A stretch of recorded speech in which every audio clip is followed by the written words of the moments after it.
Hello, Maverick fans. Welcome to another edition of the Mavpuckcast. Happy hockey to all of you. I am Jason, And I am John. and we are here to talk about actual hockey that happened on the ice in Omaha. Finally. Finally. Although I will John, are you happy at least? I wasn't happy earlier, I can tell you that. Today was a day of technical snafus capped off by the NCHC app on Apple TV. Yeah, it didn't work, and that was very, very sad. You never like to be greeted with, first off, the for those of you who don't have the Apple TV, at least, like once you went to the menu, it told you that the final was 0-0, and I'm like, okay, Yeah, that game that was quick. that game was a final before it ever started. And I missed cuz we were troubleshooting and then I just got irritated with it because I'm like, well, I'll open up the iPad or something and then, AirPlay it to the Apple TV instead of using the integrated app on the Apple TV. And I was just annoyed. It'd been a day of snafus. We'd had a Zoom call snafu when Bridget was one of the courses that she gets paid to teach for a business. Had a problem this morning, so I was irritated. So I just got upset and I went downstairs for a little bit, and we missed the first two goals of the game. So there you go.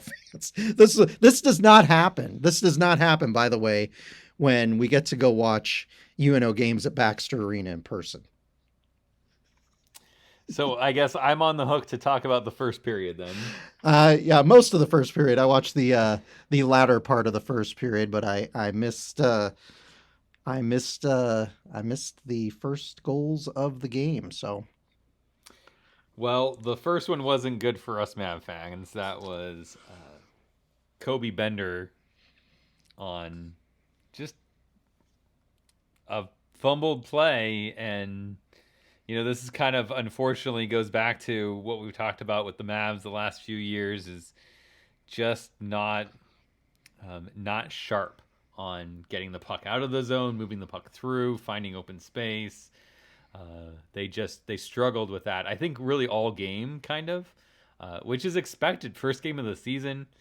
We talked about the pod and in a past podcast, so you want to kind of go back and listen to that, about our expectations and stuff. And a lot of that was built on the fact that we got to see Colorado College first, and I thought that was a good draw for UNO, an opportunity to kind of chip off some of the rust, find their legs before you had to play teams like Duluth and North Dakota and the likes. And now we start against a very strong Duluth team. So it kind of, I think it showed early on in the first a little bit, but UNO fights back.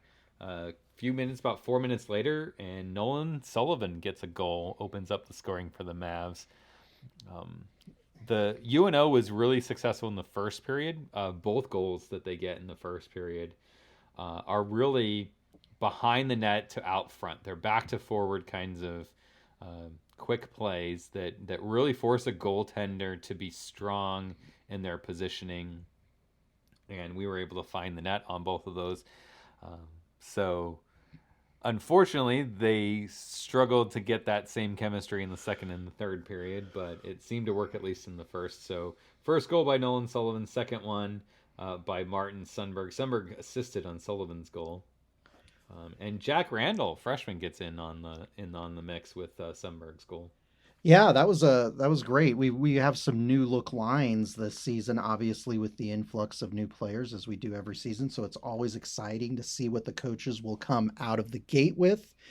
And that top line tonight was Jack Randall, Nolan Sullivan, Matt Miller, and that was a line that Jason dubbed early on the Monsters Inc. line. I'm assuming you were going with the Sully for Sullivan, and Randall was one of the characters. I don't know how Matt I Miller fits in there. Probably we needs to change his name to, you know, Mike Mike. Wazowski Miller. I know. We Yeah. need Mike Wazowski on that line, and we would have been perfect. But I don't think there's a Mike on the team outside of the coach, and I don't believe they'll let him put skates on and play anymore. Otherwise, that would be pretty interesting. So, two So thirds of a what we'll call the Monsters Inc. line.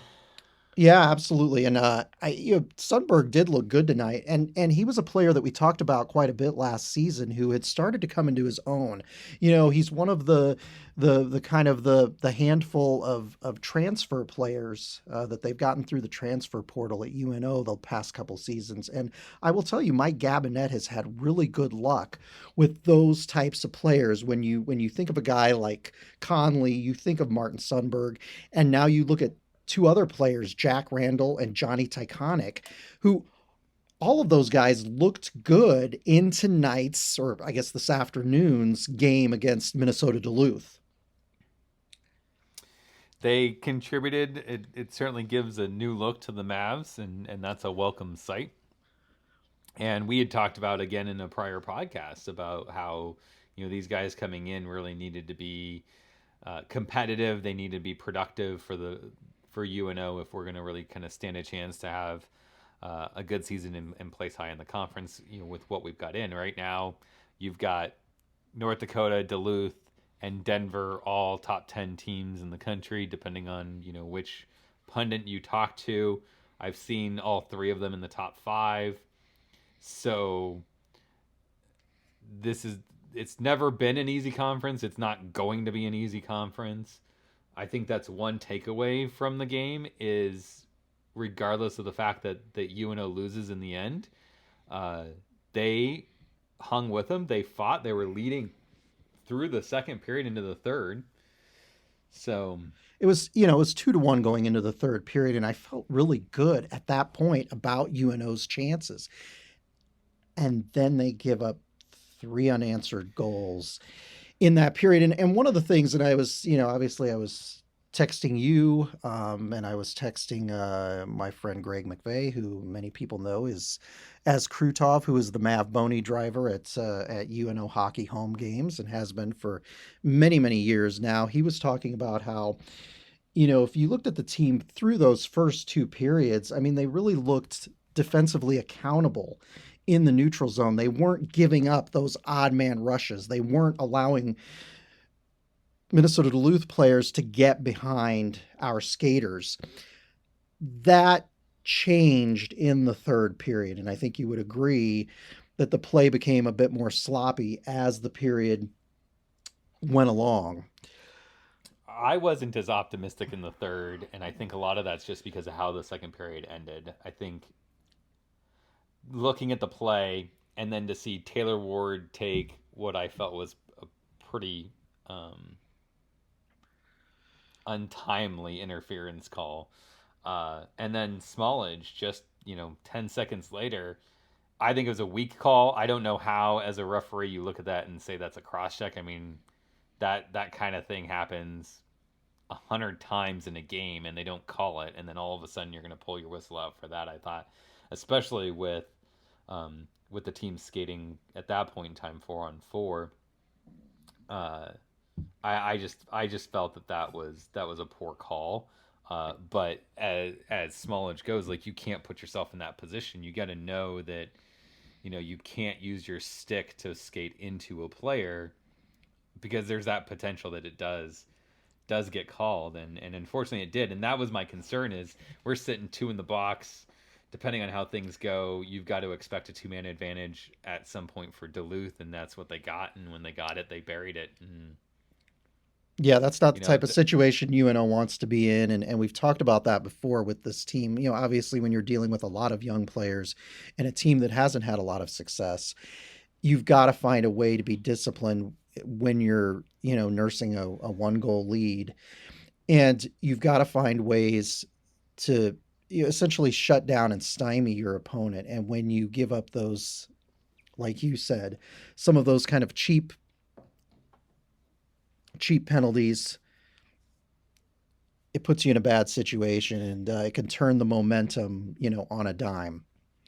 And I really think that was kind of the story of the game for UNO, is early on we were skating, we were using our feet, and we weren't taking penalties. Um, third period, end of the second period, into the third period, that changes. We're not skating as well. We put ourselves in bad positions that typically leads to penalties getting called against you. We failed to get momentum because, we were going into the box. Like, we couldn't answer, Jackson Cates ties the game on that power play early in the third at 2. And you think, UNO needs to make a push back. That's why I kept saying is they need to be aggressive. They need to push back. They need to, establish some flow in their direction. And then Sundberg takes a penalty. And it's just like that deflates you because now you're having to play on your heels and play defense for a couple minutes and then try at that point in time to get back into your groove. We had a chance on the power play about a quarter of the way through the third period, but just couldn't really seem to kind of get it. We had good opportunities in the power play, um, just couldn't seem to put one in, unfortunately, and Yeah, we had trouble getting kind of needed them. anything, sort of any sustained pressure in our offensive zone, and I think that spelled trouble for UNO in the third period. And I think if you look at this Duluth team, even though they have two players on the NCHC all conference preseason team, they don't have some of the names like Scott Perunovich and Hunter Shepard that we had heard about. They've been kind of names that we seem to constantly hear over the last few seasons for that team. So after 8 seasons, Hunter Shepard's gone. So they had a goaltender in net who this was his first collegiate career start. Fanti, I believe his name was, and he looked all right. But ultimately, I think that if UNO had been able to um, establish themselves in the offensive zone, I really think we could have had more success against him like we did in the first period. Yeah, and I would hope that the guys skate away from this and say we played well. We hung with them. That's a great team. We were right there, and everything that went wrong could be fixed. There's things that need to be better. We need to make better decisions later on. We need to move our feet quicker, more consistently through the third. Uh, Keep on our toes and keep the other team on their heels. Play our game. I mean, those are a lot of things that coaches say and are somewhat, oftentimes overlooked by players, I guess. But it really is like you can look at that game and you should say we lost, but we played well and we played like a team that's going to compete for that, at least compete for one of those home ice positions in a playoff situation. Yeah, and this looks like a team that has the opportunity to be able to go 3 periods with the rest of the NCHC this season. I think you look at some of the interesting line combinations as we alluded to earlier, and I think that there is an opportunity to see some real depth develop on this roster. I mean, I think the fact that you have a lineup tonight and Taylor Ward is not a top line guy, I think is a testament to some of the talent that they have on the roster this season. Well, and I think that's a testament to what we talked about with having diversity in scoring, and what those line combinations are going to look like to make sure that, every line is dangerous. Um, really, every line for UNO, every line had potential. They had good plays. We talked about Sullivan's goal and Jack Randall's play. Ward had, oddly enough, I'd say probably our worst line was the Conley Abate Ward line, because Sundberg had some good plays, took some bad penalties, but Burchett and Primo was, they played pretty well on that line with him, and they were obviously productive. And then the last line with Weiss looked really, really good in the first. I was really looking forward to that. I think he kind of turtled a little bit in the second. He gets an assist, a really nice play. He does a really nice play to keep the puck in, and then later gets a pass from the top top of the zone that goes down, and it's just that, Weiss's hands. We've talked about that. Like, that's his skill set, right? He has this really nice one-touch pass over to Randall for his goal, and Yep. so that put us within. We were what, like a minute left in the period, and we were within one at that point in time. So Right. you're thinking, hey, In the third that's period, where they you have want to be, right? they have a chance. You want to be within one. And Under a minute to go. Yeah. yeah, and Duluth had taken that penalty, and in college hockey, unlike the pros, that penalty still goes on the board, and they still go. So we just scored. We've got a minute left, and we're going to go on to the power play. Plus, you're going to pull your goalie, so you're going to have a 6-on-4. You're thinking, we're in a good position. We're in a good position. And then they clear the puck into our net. And we miss the pass into the like we missed the pass into the zone. The basic pass into the zone goes right on Duluth's stick, and they just send it the length of the ice, and it goes posted in. I'm just like, of course, why? Like, well, it's 2020. How else is this going to go? Well, and I think some of that is some, off-season rust, off-season corrosion. Yeah. They'll get better as they get a little bit warmed up here during the first week of this pod. So I'm not too worried. It would have been great to have gotten off to a 1-0 start in these 10 pod games that they will play. But overall, I thought it was pretty good. I thought some of the newcomers, like I thought Johnny Tyconic, the blue liner, looked great. I think that he's a guy who looks like he'll be able to, captain the power play effectively this season. He looks like he'll be the real deal. I know he was a solid player at North Dakota during his 2 seasons there. So I'm excited to see him this season. But I just, and again, Jack Randall's another one. Who had played at Michigan. So those are 2 guys to look at, but I just think you look at, again, you talked about Tyler Weiss. He was playing on the 4th line today, and he looked good. He had flashes again. Like we said, he's not a big player. He's not a tall player. He's not one of these kind of grinder type of players, but he's the type of player that can give you an added dimension in certain situations, and that's what we saw today. So it's going to be interesting to see what the line combinations look like going forward as the next 3 weeks progress. So on that topic, I have to ask you the question. Yes. As Coach John here, do you keep the lines together? Do you shake some things up? Do you mix some things up? Do you bring in some kids that didn't play this game? What do you think? I think you continue to. I think these first 2 games in particular, I think you mix things up. So I would like to see him shake things up for the next game, just to see what kind of chemistry can develop going forward. They had moments where they looked good today, but I'd like to see what some other combinations can do on the ice. I don't think you take a major overhaul to the lines. I think there's a lot of this pair does well, this group does well, so we're not going to touch that group kinds of things. Maybe swap these 2 guys off.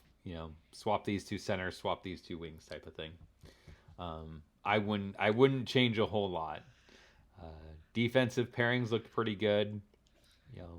You're just going to have to grow into what your roles are back there. So now we've always done player of the game. John, do you want to start with your player of the game?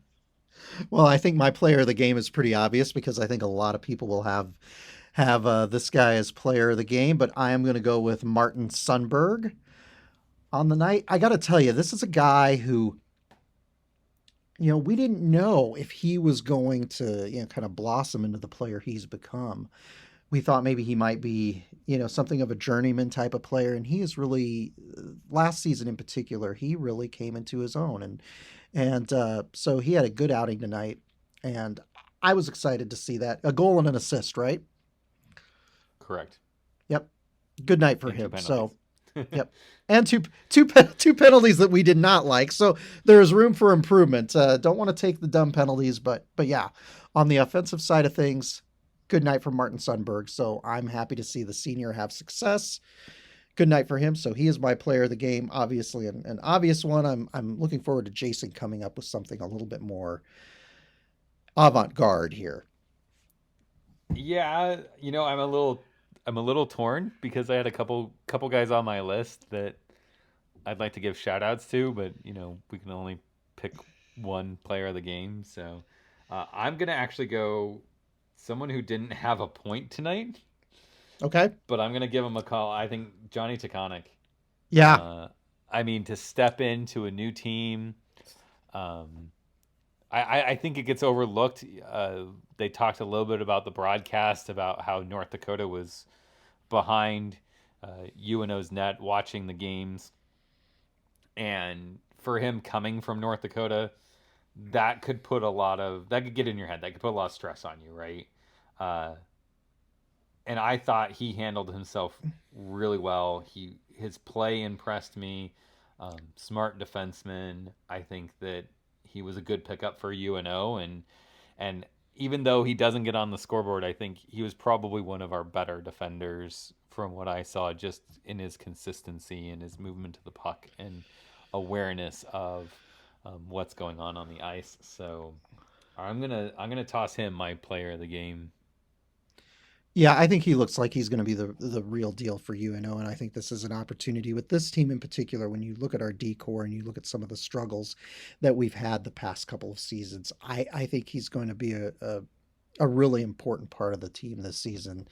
And I was impressed too. And I think it was Dave Starman on the Midco play-by-play crew who had mentioned that he has an opportunity to really shine, whereas he might have been one of multiple great defenseman on North Dakota had he stayed there. So I'm excited to see him too. And like I mentioned, I also like Jack Randall among those newcomers. So it's great to get those veteran transfer players where it didn't quite work out for them at their previous school, and they can come into UNO and make a difference. And I know that that's got to be very pleasing to Coach Gabinet and the staff. So up next, evening game on Thursday. UNO plays Western Michigan. The Broncos, and we're gonna after this podcast, we are recording this right after UNO's game against Minnesota Duluth. So we're getting ready. You and I are getting ready to watch St. Cloud and Western Michigan square off here at Baxter Arena in the evening game. Should be a good game. Yeah, I'm excited to see. It'll be an interesting matchup. I'm excited to see where these two teams are this season. What I'm really excited to see, interested to see, curious about, I guess, is come Thursday, which bench does Omaha have to sit on? Yeah, I'm going to be Technically, interested we're to the see away team. Are we going to actually have to go sit on the away bench? Speaking of just, anomalies and kind of oddities with this thing. Number one, I've got to say, I like seeing the coaches wearing tracksuits on the bench. I like the casual branded look. I know some people like maybe it's because I grew up a football guy here in Nebraska and I love the sport of football. And as you're well aware, coaches in college football have seemingly become more casual as time has gone on. You don't see a lot of coaches wearing, the shirts, ties, and the sport coats anymore. I kind of I like the casual, we're working out with the team look. I remember Mike Kemp years ago, somebody had asked him, they're like, do you guys always wear suits behind the bench? This was at a Hockey 101 event, and the person who asked it was not me, by the way.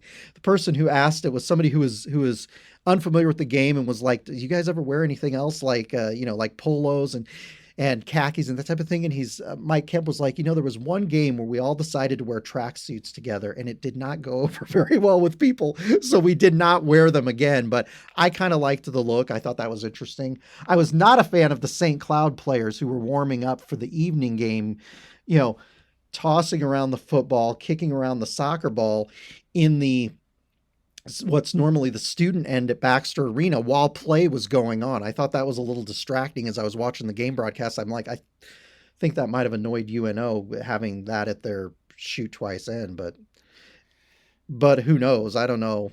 I don't know what the scoop was there. Yeah, I don't know. I mean, they're kind of in a bind, right? Because both teams need warm-up areas that have to be separated, and you've got teams that aren't playing tonight that are, what else do you have to do? You're in a bubble, so you're going to go watch the other teams play. And watching is fine, but kicking around the soccer ball. Normally, Yeah, now we've seen UNO doing get that. warmed up for the next game, so. But do they have to? But do they have to do? See, I don't know. See, we had heard the athletic department put out a video on all the safety precautions. So we had heard in the main concourse that they had a lot of their testing and whatnot there and in the club lounge. So it's possible there really wasn't room for them to do that Right. kind of stuff in the concourse. So it's possible I'm just being critical for no reason, but I did not like that. That to me is like the equivalent of students, waving stuff and holding stuff in the end. Not that contributed to UNO's loss or anything, but it annoyed me. So there you go. I probably would have loved it if UNO did it, but yeah. So anyway, What didn't annoy me is as soon as the broadcast actually got going and we were able to watch the game on our TV and stuff, I have to say the video quality was a lot better than it absolutely was. Years. Yeah. And Midco always does a great. So over Midco ads though. Oh my gosh.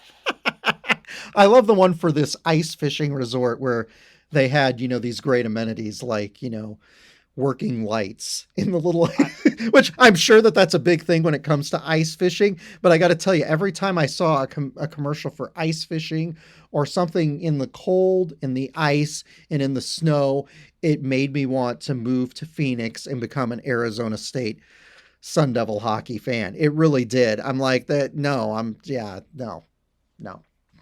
I must have seen that commercial like a dozen times, and I'm like, oh, please stop. So this podcast is not brought to you by some fishing resort in North Dakota. No, nor will it ever be. I will say, like you said, I do want to echo that. They pay me enough. Well, yeah, if they're willing to pay enough, we'll pimp anything on this podcast. But I will say, and I will echo your sentiments, the Midco Sports broadcasts are great. And it was great to have Ben Holden and Dave Starman doing it. Dave Starman's one of my favorite college hockey broadcasters anyway. And so despite the Dakota-based commercials, because obviously that's where Midco Sports Network operates, the picture quality was fantastic. And I'm looking forward to watching the rest of the games. But you alluded to wish there was equal opportunity to other, the stuff here in Omaha or something, because I don't know what they're paying, but oh my gosh, the name brand recognition that you'd be getting from that as a marketer, you'll relate to me here is like, oh gosh, come on, like just over and over and over again with it. So hopefully Midco's charging these places more, because if they've got the same contract and they're paying the same amount that they used to play for, just North Dakota games, like, well, that brings up a good bank. That brings up a good question. I'm assuming that if you live in North Dakota, you get to watch these games on TV, because that's usually the way it is. They're on Midco up there. Okay. So yeah, they don't have to pay for NCHC TV and deal with all of the foibles that we had to deal with the app. So lucky them, right? Yeah. Right. So anyway, you brought up UNO is playing Western. Yep, Thursday. 2 nights from now, Thursday, in the late game. Depending on when you listen to this. I was so mad earlier.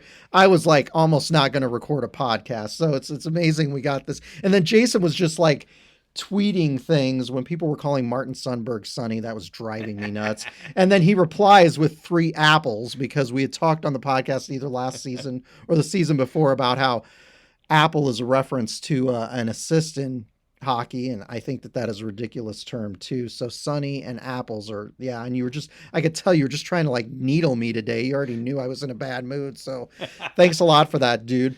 But we've got another game. I figured I was either going to make you not want to do this, or I was going to make you want to do this. And either way, it worked for me. So see, I think you were hoping I'd want to get on here and rant, which I probably could do if goaded into it. But yeah, we've got the game against Western Michigan. And like you said, it'll be interesting going forward, seeing what bench. Are we the away team in that game? We are the away team in that game. I'll be interested to see if we have to, because the benches at Baxter Arena, for those who are listening who don't know, the home and visitor benches on the opposite side of the ice, which I think is really, really cool. I loved when UNO was in the CCHA and we would go to play at Mun Ice Arena, their benches were configured that way, and I thought that was so cool that they were on the opposite sides of the ice. I thought that created a little bit different dimension, made it a little bit less comfortable for the visiting team.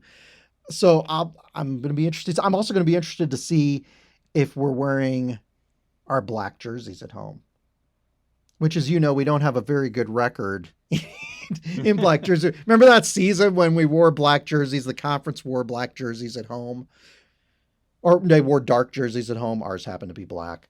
You remember, I don't know if we did that for the first half of the season or the entire season. I can't remember, but we did not do Half very and well half. that season. Yeah. Our record in those dark jerseys was about as good as our record on Parents' Night or Parents' Weekend normally.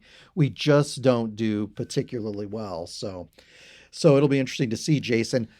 So any So thoughts we'll on be this back upcoming game? after that game. We'll record after the game and publish that the next morning. So you'll want to make sure mark it on your calendars. Catch us on Friday. We'll recap the Western Michigan game. But until then, I don't have anything more to talk about, John. Do you want to make back. any? Do you want to make any predictions for that Western? Oh, we probably should do predictions. All right. Should predictions for the Western Michigan. Okay. It's hard to know. See, this is where Jason's going to text me later after this and be like, dude, we should have recorded it, 10:30 at night, so we could have seen Western and St. Cloud. That would have given us some insight into what we're up against. I'm gonna say we lose 4-2. Okay. And I'm going to say we win that game 3-1. And I'm just pulling that out of my hat. We haven't seen the new look Western Michigan Broncos yet this season. There are some familiar names, but there are also some new guys on that team, and some of the veterans that were names that we would hear over and over again are not on their roster this season. But I think UNO looked strong enough that if they can put 3 solid periods of hockey together, and we've mentioned this time and time again, 60 minutes to win. I think they can get it done. So I'm saying 3-1, we win. Jason's saying 4-2, we lose. But it's going to be exciting to see. I'm looking forward to watching hockey this week. Technical snafus aside, I'm looking forward to it. And we will be back. We are going to do a podcast presumably after every game, which means in the next 3 weeks, we're going to have 10 podcasts. So we're going to be tired of doing the podcast after this. But Bridget and Jolene are potentially going to be, especially Bridget, if this thing is shorter than, 82 minutes like the last podcast. Jason and I like to talk, so. And now we have real hockey to talk about, not just babble on about what we think is going to happen. It's pretty exciting, and it's pretty exciting not to be talking about the pandemic and masks and distancing and all of that.